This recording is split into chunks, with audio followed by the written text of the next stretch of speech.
நம்ம இன்றைக்கி இந்த குக்கிங் ப்ளாகில் என்ன பார்க்க போகிறோன்னா சொரக்காய் கூட்டு எப்படி பண்ணுறதுன்னு தான் பார்க்க போகிறோம். ஃபஸ்ட்டு ஒரு பேன் எடுத்துக்கோங்க. பேனில் ஆயில் ஆட் பண்ணிவிட்டு கடுகு, உளுத்தம்பருப்பு, பெருங்காயம், அதுக்கப்புறமா இதை நல்லா பொரிஞ்சோன்னு வெங்காயம் ஆட் பண்ணிக்கலாம். நான் வந்து 2 வெங்காயம் நல்லா ஸ்லைஸ்டாக கட் பண்ணி குட்டி குட்டியாக கட் பண்ணி ஆட் பண்ணியிருக்கேன். நெக்ஸ்ட்டு பூண்டு, இதை நல்லா வதக்கி விட்டுக்கோங்க. அந்த பிங்கிஷாக வரணும் வெங்காயம். அதுக்கப்புறமா ஒரு தக்காளி ஆட் பண்ணிட்டுருக்கேன். அதுவும் நல்லா ஒன்று சேர வதக்கி விட்டுருங்க. அதுக்கப்புறம் வாஷ் பண்ணி வச்சுருக்கேன் சொரக்காவை ஓரளவு மீடியம் பீஸஸாக கட் பண்ணிக்கோங்க. ரொம்ப குட்டி குட்டியாக கட் பண்ணிங்கன்னா ரொம்ப குழஞ்சிடும். இந்த சொரக்காய் வந்து ஈஸியாக சீக்கிரமாக வெந்துடும், ஒரு 10 மினிட்ஸில். இதுக்கு வந்து அவ்வளோ தண்ணி ஊற்றி வேக வைக்கணும்லாம் இல்லை. அந்த வெங்காயம் தக்காளி கூடவே நல்லா ஒன்று சேர பரட்டி விடுங்க.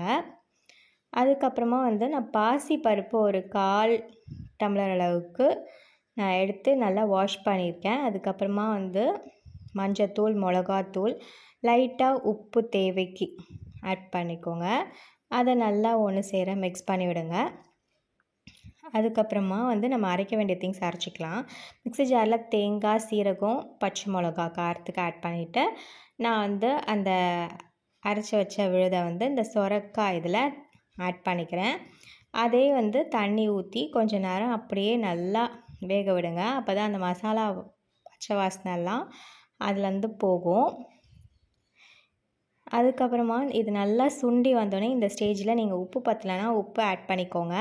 இந்த சொரக்காய் கூட்டு வந்து சப்பாத்திக்கெல்லாம் கூட, ரோட்டிக்கு இதெல்லாம் வந்து நம்ம தொட்டுட்டு சாப்பிட்லாம். ரைஸுக்குமே வந்து ரைஸில் நெய் ஊற்றிட்டு இந்த சொரக்காய் கூட்டை வச்சு சாப்பிட்டிங்கன்னா அவ்வளோ டேஸ்ட்டாக இருக்கும். லாஸ்ட்டாக கோரியண்டர் மட்டும் மேலே தூவி இறக்கிட்டிங்கன்னா அவ்வளோதான், சொரக்காய் கூட்டு அட்டகாசமாக ரெடி ஆகிடும். இதை கண்டிப்பாக உங்கள் வீட்டில் எல்லோரும் ட்ரை பண்ணி பார்த்துட்டு எனக்கு கமெண்ட் செக்ஷனில் ஃபீட்பேக் சொல்லுங்கள்.